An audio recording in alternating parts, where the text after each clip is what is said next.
Come in. Welcome. I'm E.G. Marshall, major domo of this mansion of the mysterious and the macabre. We complain that so many of the old values are lost on this new generation. And it may be true.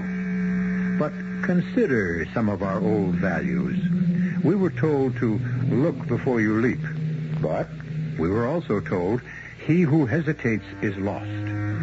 Obviously, there has always been a problem in communication. As the philosopher said, we must simplify. Simplify and clarify.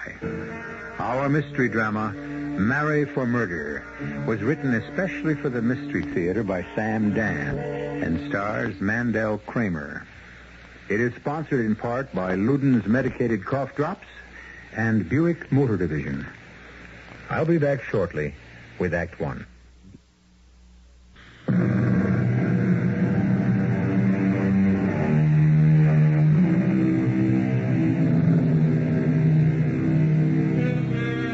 All of us are looking for something, and if we want it badly enough, perhaps we might visit the office of James Kellogg. James is a private detective, and he specializes in finding things for people. On a philosophical level, we might speculate, to whom does Jim go when he has to find something for himself? Well, where does a doctor go when he needs an operation? What does a barber do when he wants a haircut?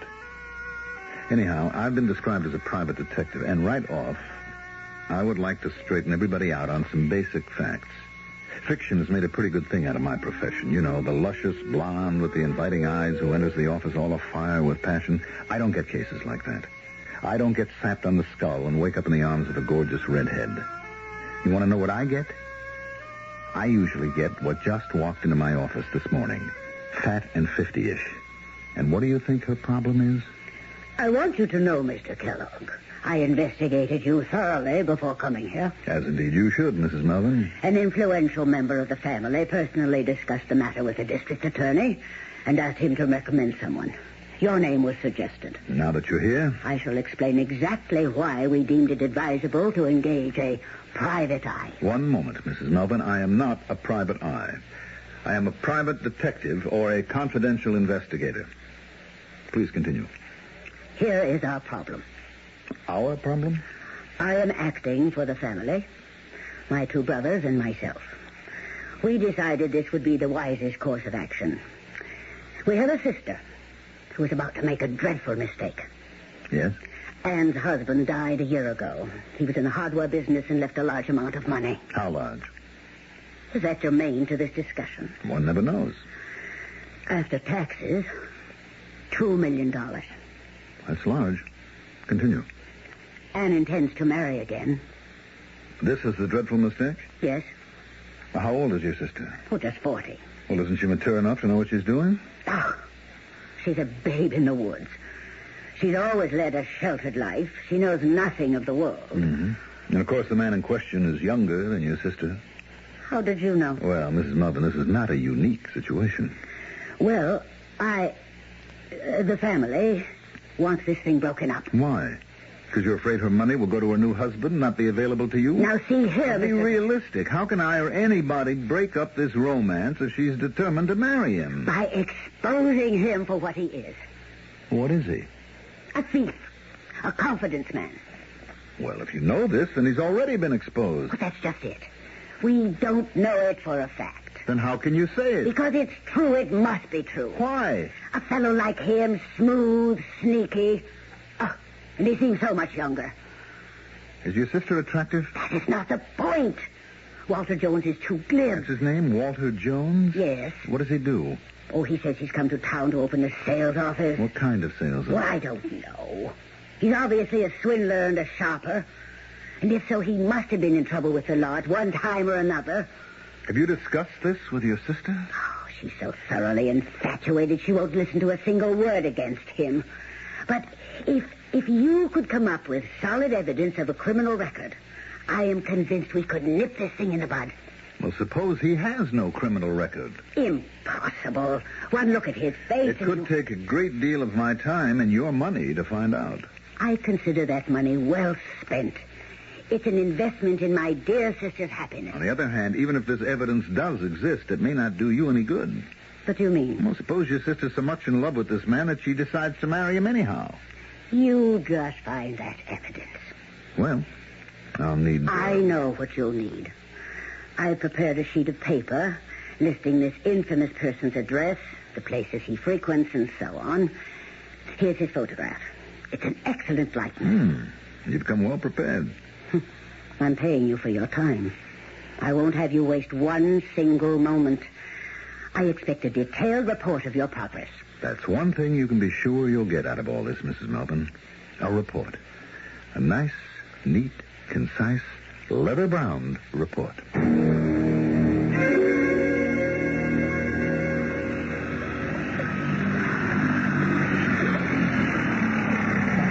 Why did you cut the motor, Walter, Dann? Oh, it's so lovely out here. Let's drift for a while. Let's lie back and look up at the sun and not go anywhere. Yes, why not? Isn't that really what we're doing? And, dearest, what do you mean? Aren't we just drifting? Not getting anywhere? I know. Let's get married. I want that, dear, more than anything in the world. Well, then why don't we get married tomorrow? Where? Anywhere. There are enough judges, clergymen. No, dear. You really don't want to marry me, do you? Now, what you're saying is let's go off and get married. Well, yes, that's what I'm saying. Yeah, and your family will say, aha, we were right. About what? You know about what? Right in thinking there's something shady about me. See, he stole her away. No, I want us to be married properly. Oh. And you do, too. You know, dear, you're really a very old-fashioned, conservative girl at heart. No, I'm not. Oh, yeah, you want a formal wedding surrounded by your family and friends. But my sister and her brother say that they won't come. Very well. We gave them their chance. Darling, a marriage should be forever. Even though we both had previous experiences that might deny it. However, this is the real one for each of us. Oh, yes, darling. It is. I know it is. Then let's be patient. Perhaps for just a little while. Oh, I've been patient with my stupid sister long enough. Well, let's give them a little more time. And when they get to know me better... I don't care. Darling, I'm doing this for you. If it were up to me, we'd be standing before a justice of the peace tonight. But your family means so much to you. You want their approval. So let's wait a little while. All right, darling. But that's going to be a very little while.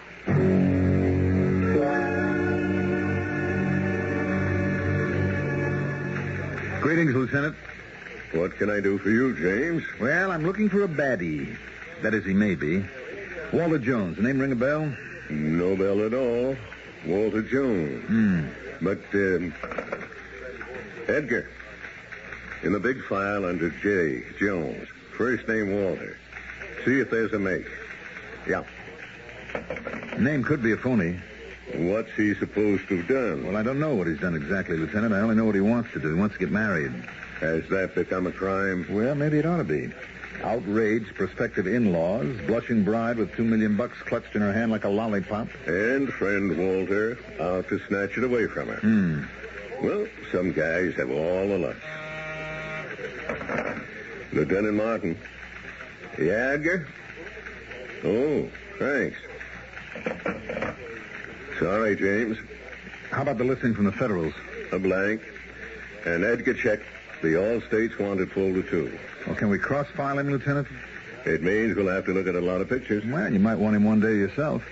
Now, what's this guy's M.O.? Well, if he has one, he's a confidence operator. Makes a habit of marrying wealthy widows. This mugshot here on the file. Here's your guy in the picture. Walter Jones. It's his real name. Age 33. Did 2 years for stock swindle. That's the only rap they ever got him on. But look at what he beat. Yeah. Suspicion of homicide, Carolyn Jones, wife. Released lack of evidence. Tried for murder, Julia Jones, wife. Acquitted. Yep.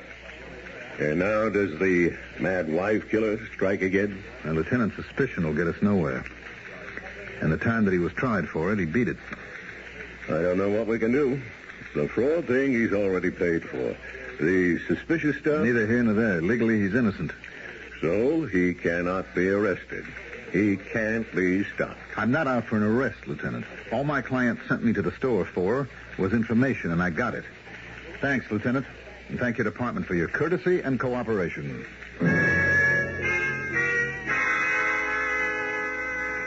This piece of paper is even more than I dared hope for. Not only is he a thief, he is also a murderer. Now, that hasn't been proved. What do you plan to do with this information? Rest assured, I shall use it in a manner which I deem to be most effective. Well, then I'd say the case is closed. You'll receive a bill for my services. And I'll wager all you did to earn your exorbitant fee was to go down to police headquarters and ask a few simple questions. Well, Mrs. Melvin, it's not just a question of who you know. It's what you know.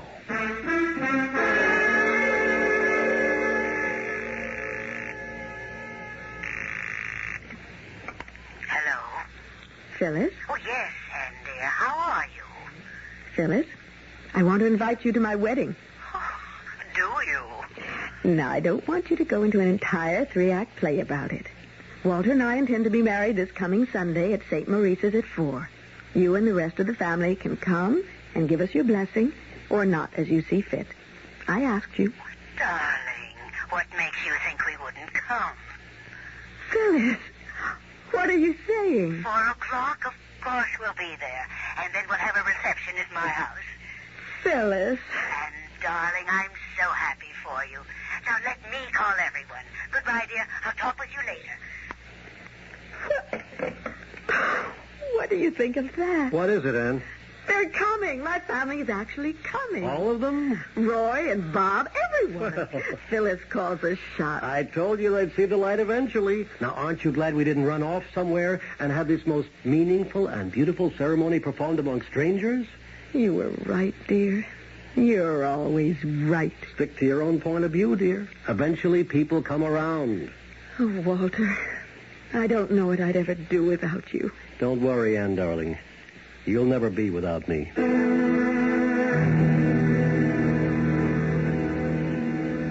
Phyllis? Yes, dear? What's keeping him? Oh, he may have been delayed in traffic. He's late. Now, dear, you must calm yourself. Something's happened to him. Nothing has happened to him. You did something to him. Me? Why, what could I possibly do? I don't know. Something. I can tell by the look on your face. Oh, now, I Anne. know that look since we were children. You've had that wise, superior, all-knowing look. I don't know what you're talking about. Whenever you were trying to put something over on me. But what could I be putting over on you? You're at the bottom of this. Of what? Of Walter's disappearance. Who says Walter's disappeared? But why isn't he here? No, Phyllis, you did something. You swore that you would break this up. But that was before I got to know Walter. This is your doing. It's not going to work, though. Somehow, some way, I am going to find Walter if it takes me the rest of my life. Anne. And every dollar that I have in this world. I'm going to find Walter. Nothing can keep us apart. Nothing. Nobody.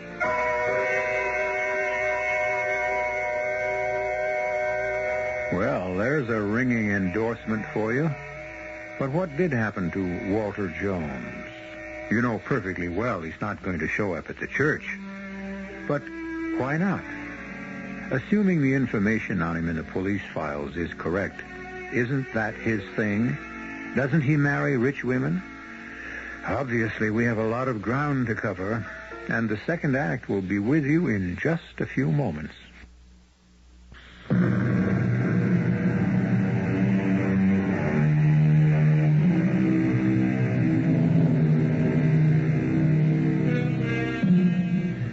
Some men can marry for love, and some can marry for money. And happy is he who can marry for both. Walter Jones, now. He appeared to be in an ideal situation. He seemed to be in love with Anne. and 7 figures are required to describe Anne's fortune. So why did Walter leave Anne at the church? What does private investigator Jim Kellogg think? I didn't think anything about it, if you must know. Actually, as far as I was concerned, the case was closed. I'd already forgotten Walter Jones and Mrs. Melvin and her sister Anne until one morning when my secretary came into my office. In case the mention of the word secretary causes you to conjure up certain romantic fantasies, I must disappoint you again.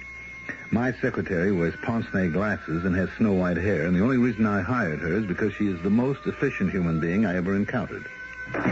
Yes, Mrs. Haskell. And Mrs. Trainer's here to see you. Oh, in reference to what? I believe it will concern a missing person, but I am somewhat puzzled. You puzzled, Mrs. Haskell, by what? Her face. It seems quite familiar, but I just don't know why. Mrs. Trainer entered my office.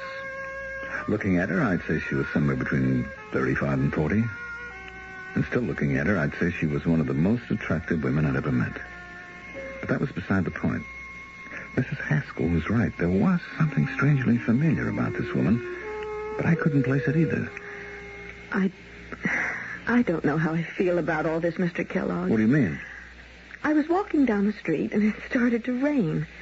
I stepped into the lobby of this building just to get out of the wet, and I glanced at the directory, and there was your name, James Kellogg, private investigator. And right then and there, I said to myself, why shouldn't I hire a private detective? Why do you feel you need one? I'm terribly worried. My fiancé has disappeared. Yes? I don't know what more I can tell you. How long's he been gone? It's 3 weeks. The truth is, he left me waiting at the church. Sorry to hear that. I went to his apartment. The superintendent told me that he had moved out. No forwarding address? None. You talk to his friends, his family? He has no family.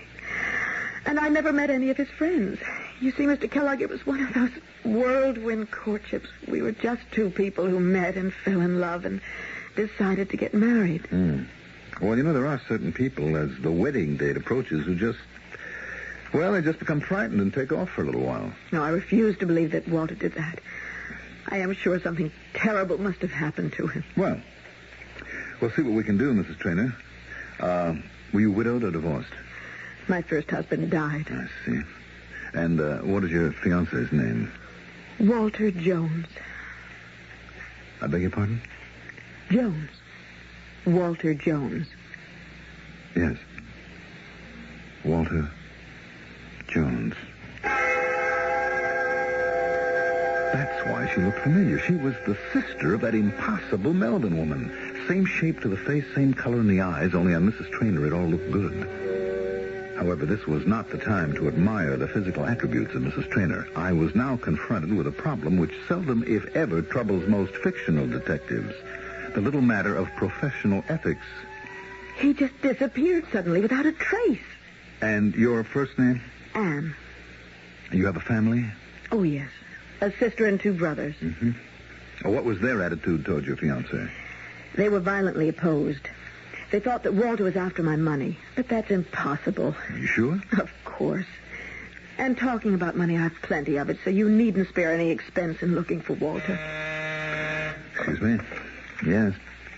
I've been thinking why that Mrs. Trainer looked so familiar. Finally, it came to me. Could it be she is related to that Mrs. Melvin? Yes, precisely. And it concerns an allied matter. Oh? It will therefore be necessary for us to adopt an attitude toward the situation, Mrs. Haskell. But don't you bother. I'll come out to see you. You'll take the case, won't you, Mr. Kellogg? Would you excuse me for just one moment? My secretary has a most urgent problem.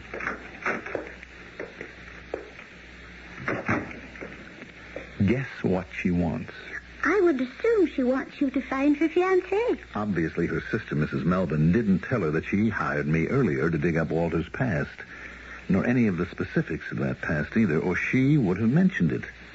The question is, can I accept Mrs. Trainer as a client? Why not?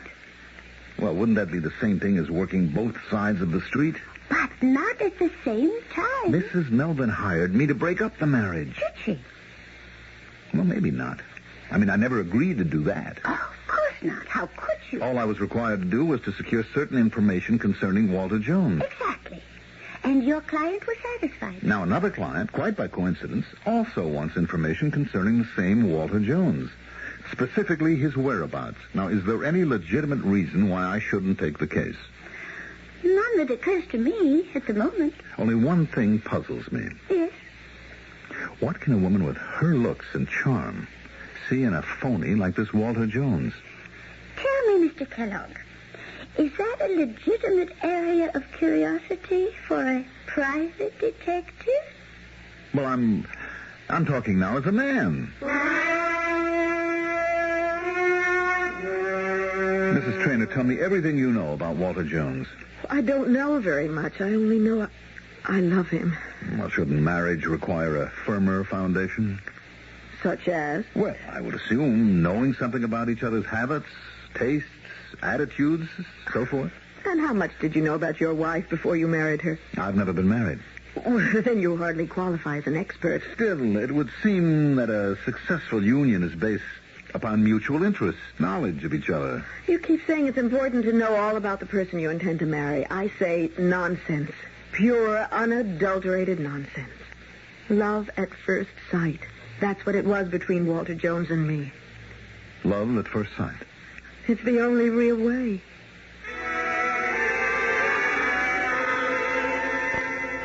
Mr. Kellogg, have you begun work on Mrs. Trainor's case yet? Yes, Mrs. Haskell, I have. Well, do you suppose you have any operational reports for me to type? Seems a shame to turn a man like Walter Jones loose on Mrs. Trainer. That's not our problem, Mr. Kellogg, is it?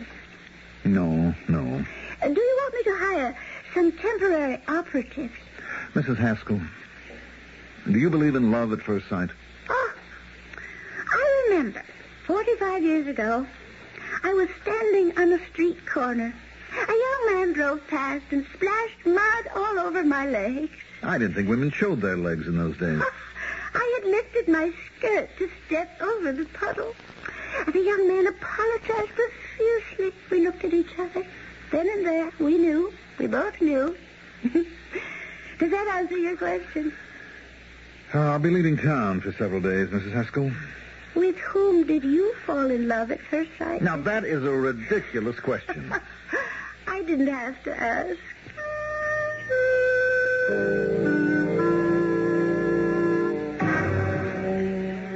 Sergeant, I understand about 7 years ago you were the arresting officer in the Julia Jones murder case? Yeah. Well, as it turned out, it wasn't a murder, so it never even got to be a case. What happened? Oh, she was an older dame. They went out in their boat. She drowned. He claimed she fell overboard. Pretty heavy insurance there. And so the relatives started pointing fingers. How'd it work out? Well, I just booked him on suspicion. The DA figured he didn't have enough for an indictment. The thing just dissolved. Mm-hmm. And what do you think? Well, I guess we'll never know, huh? Mr. Thorpe, I understand you're the attorney who prosecuted Walter Jones a few years ago for the murder of his wife, Betty? I was the assistant, and that little case may have cost the DA his job. I never saw anything fall apart the way that one did. Did he murder his wife? You haven't murdered anybody until the jury says so. How did it go? She was his second wife. He claimed she had been acting nuttish, and so on that night she came at him with a revolver. So he grappled with her, it went off, and killed her. It doesn't sound like the strongest story in the world. No, and especially since it came out that his first wife had died a few years before under what might have been suspicious circumstances. Drowning? Yeah. Well, my ex-boss, the DA, was politically ambitious. He saw a chance to get publicity. He figured there'd be no trouble getting a verdict of first-degree murder, considering Walter Jones' past record. Well, what went wrong? Everything. Turned out the wife had been psychotic. She had threatened to kill him in front of witnesses. There was so much doubt the judge made a directed charge for acquittal. Mm-hmm. What do you think? Well, if he married my daughter, I don't think I'd sleep nights.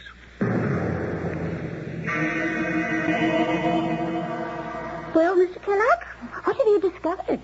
I've discovered that we can't take a chance. Oh, on what? No, that should be on whom? On Mr. Walter Jones.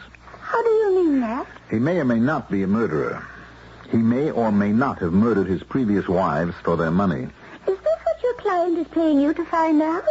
I was under the impression she wanted you to find him. And if I do, she'll marry him. Oh, it's a free country. But I can't take that chance. I mean, suppose he kills her, too. She's very rich. Well, why not show her the record? Now, that won't stop her. She'll say he's being framed.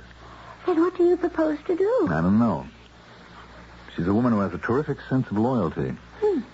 Then why not drop the case? No, I couldn't do that. Why not? Because she'd just go somewhere else, find somebody else to find Walter Jones. Well, what happened to Walter Jones? No, he'll turn up.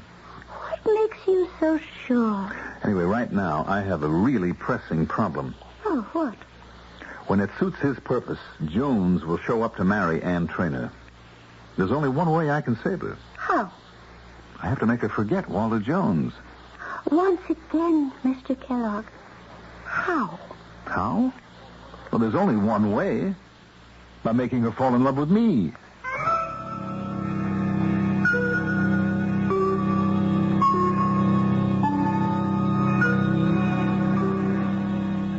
Well, here we have Private Detective James Kellogg, who may be somewhat out of his depths. From what you know of him, he's not the swashbuckling romantic hero. And yet, he is proposing a most swashbuckling romantic ploy. Well, he's never done anything like this before, which means that Act 3 should contain surprises for all of us.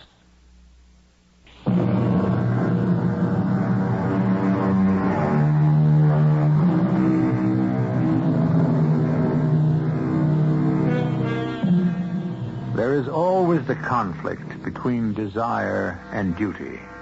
For instance, duty compels Jim Kellogg to find Walter Jones.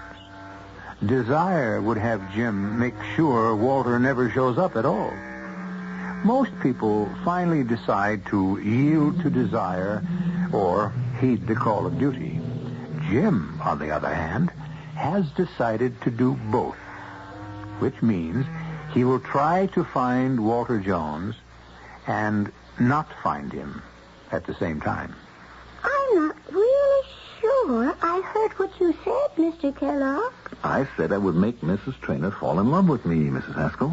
Is that an ethical procedure, Mr. Kellogg? How can I permit her to marry Walter Jones? He may be a killer. Why don't you give her the facts and allow her to make her own decision? Being a woman, she'd only be confused. Really, Mr. Kellogg? Oh, I meant nothing deprecatory.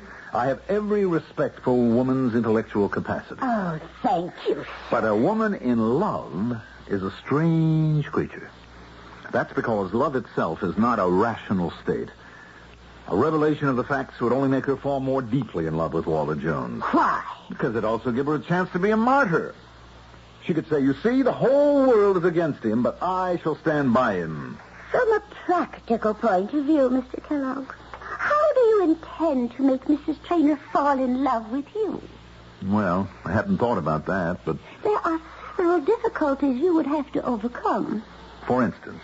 Well, Walter Jones is quite tall. You are, average. Height isn't everything. Mr. Jones is strikingly handsome. Whereas you... Well, people are like fruit. It's not the outer husk or the shell, it's the kernel, the meat, the true substance inside. Well, from the conversations I have had with Mrs. Traynor, I understand Walter Jones talks beautifully and romantically. Mrs. Haskell, Mrs. Traynor will fall in love with me because it's the right thing for her to do.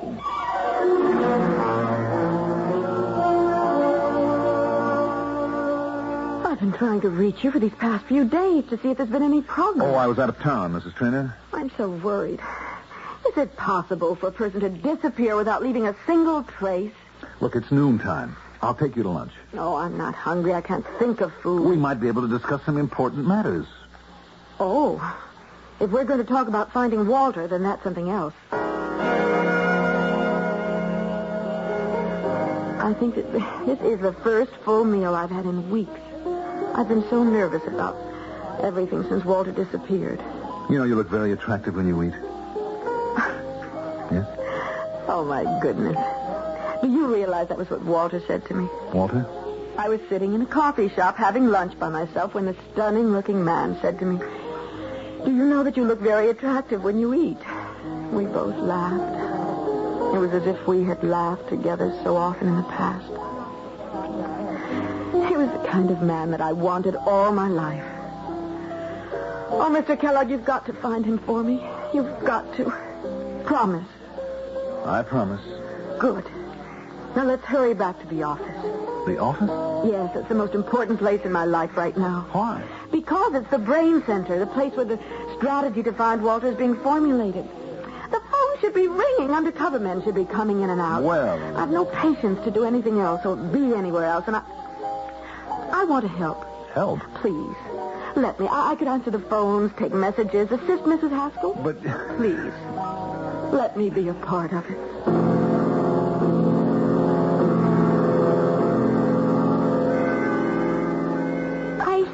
I have an assistant. What can I do? She's the client. How is your campaign coming? Which campaign? The one that's supposed to make her fall in love with you. I don't know. Mr. Kellogg, my husband and I agreed that I would work here because we felt you were an unusually ethical man.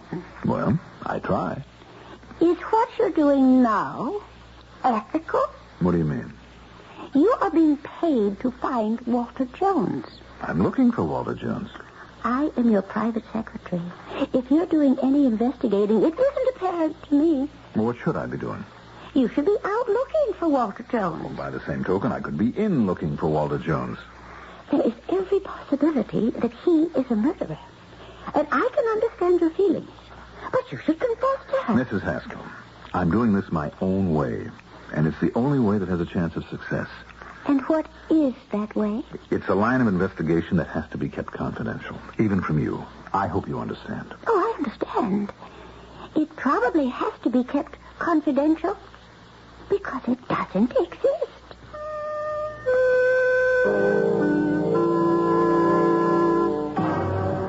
Oh, I don't think I could concentrate on tennis, Mr. Kellogg. Well, fitness, that's a must for a detective. And right now, you are a detective. Well... Come on. You need some air, some sun, some exercise. That's right. I must be strong for Walter.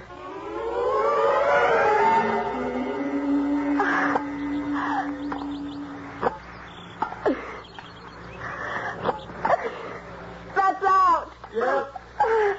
I guess it was. That's game. Set. Match. You beat me.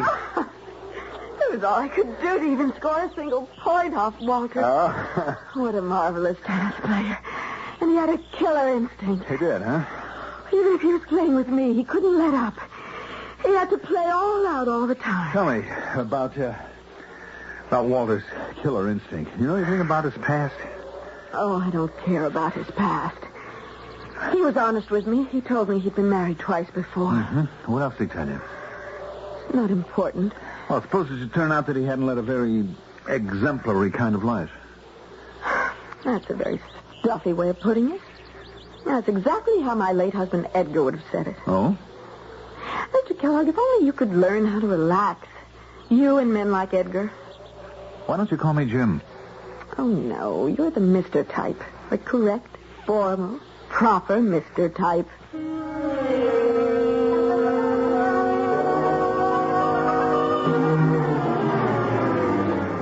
Good morning, Mr. Kellogg. Good morning, Mrs. Haskell.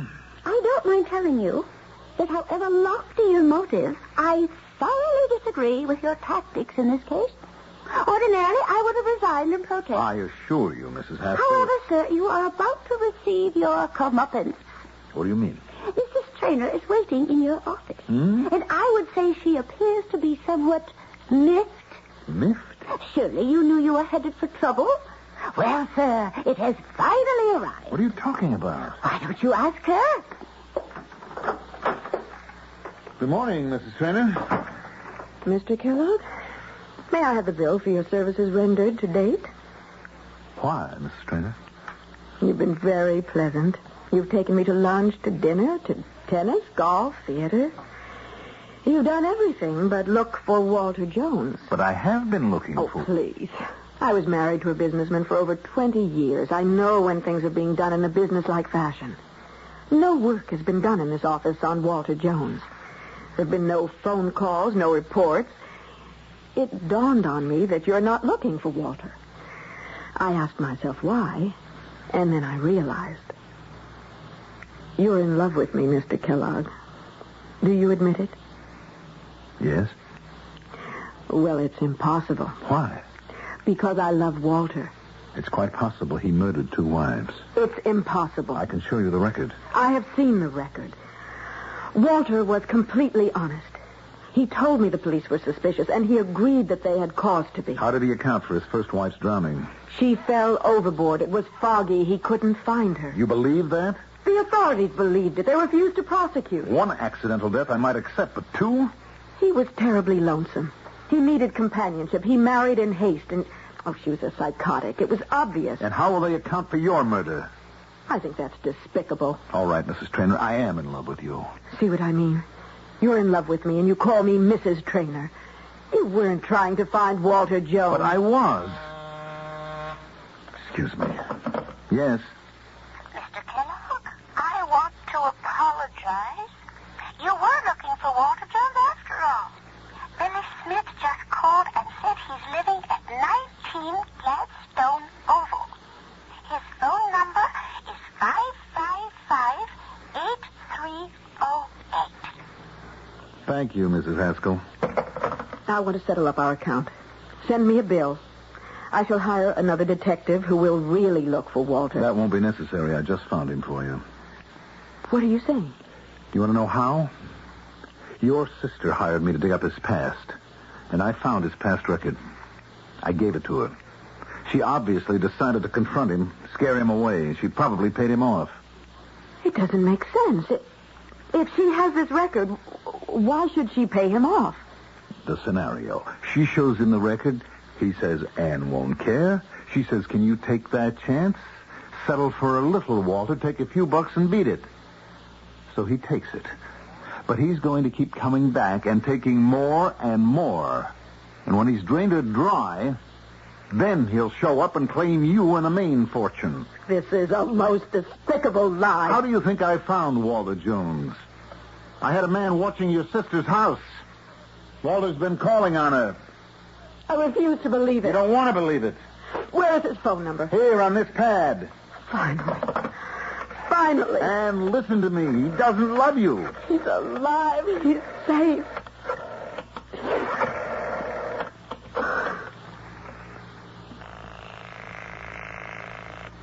Hello? Walter. Darling. Anne! Why did you disappear? Anne, I began to worry that you might begin to think about my record and have doubts. Oh, you fool. You wonderful fool. Do you love me? Oh, Anne, I love you so much. Please come to my apartment. I'll be home in 20 minutes. I love you. I am so grateful to you, Mr. Kellogg. Send me the bill. He doesn't love you. He does. I can prove it. How could you prove such a thing? It's impossible. You don't want me to prove it. It can't be done. Walter and I are completely in love. All right, you're afraid, and I don't blame you. What would I be afraid of? Afraid to put his love to the test. What test? I say that all he wants is your money, and I propose a test that can prove it. But you're afraid. Now, I am sick and tired of the cynicism showed by you and my sister and my brothers. And everybody wants to brand Walter Jones for life. I'd like to wipe that self-righteous smirk right off your face. You know, if you have a legitimate way to put his love to the test, I'll give you the chance to go wrong.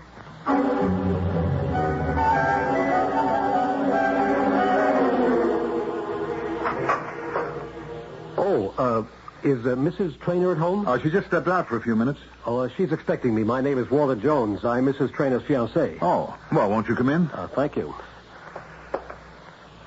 Are you a friend of Anne's? Well, I'm afraid she wouldn't think so. Actually, I've been appointed a receiver by the court. What did you say? Well, since you're Mrs. Trainor's fiancé, surely you should know what's going on. Say, what is going on? Who are those men? What are they doing? Easy, boys, easy, will you? For heaven's sake, don't chip that table. Well, it should be obvious, Mr. Jones. I'm the receiver in bankruptcy, and the men here are removing the furniture. You can put two and two together. No, wait. I'm not sure I understand. Well, it'll all be in the papers tonight anyway. It wasn't generally known, but Mrs. Trainor's husband left the company in bad shape when he died. They've declared bankruptcy. We've been ordered to attach Mrs. Trainor's assets, too. Mrs. Trainor's? Yeah. You know, her bank accounts, jewels, spurs, furnishings.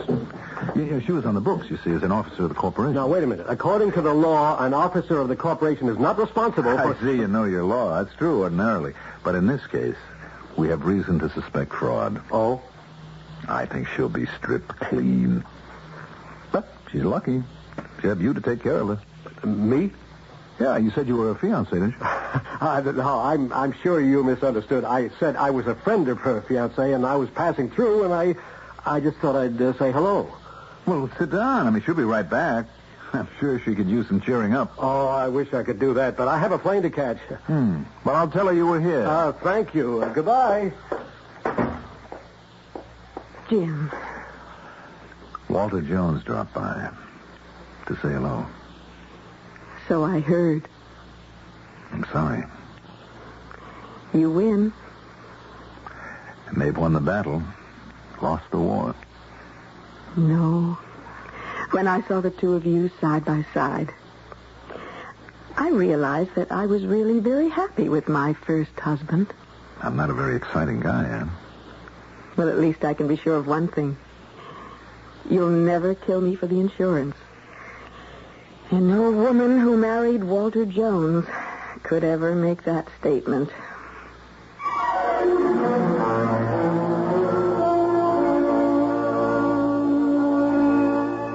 Proving that we should all be grateful for small favors. Walter Jones is presumably still at large, happily married or happily bereaved. And yet, why are we coming down so hard on the man? All of it is circumstantial. He could be as innocent as a newborn babe. But don't bet on it. Don't bet on anything, except perhaps on my coming back in just a few moments.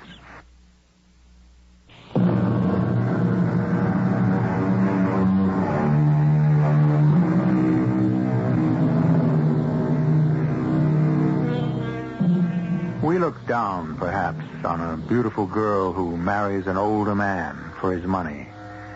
But do we ever stop to consider why he marries her? True, she wouldn't marry him if he were poor, but would he marry her if she were old and repulsive?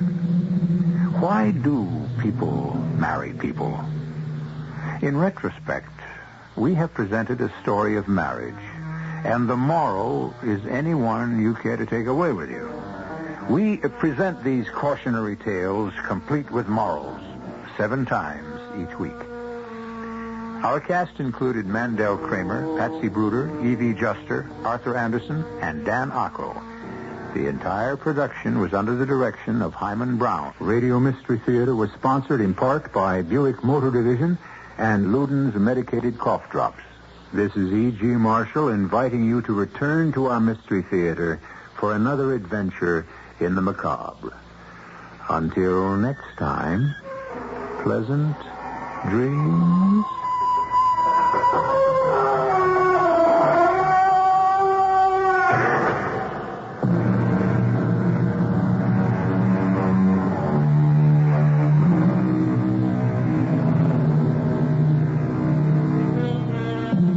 Tonight's WOR Mystery Theater was brought to you in part by ShopRite Supermarkets, where you get a lot more for a little less. The preceding program is furnished by CBS Radio. This is Barry Farber. Join us immediately following the 8 o'clock news right here over WOR New York, the talk of New York.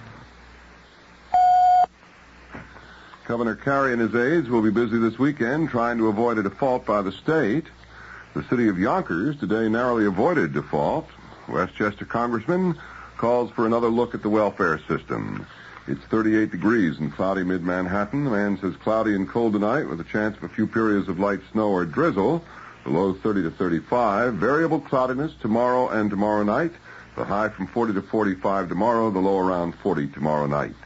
This is John Scott with the 8 o'clock edition of the news.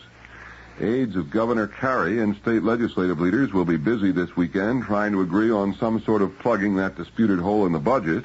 The reason for the rush is this. As things now stand, the Housing Finance Agency and Dormitory Authority don't have the cash to pay off debts due on Monday, and Carey says the bank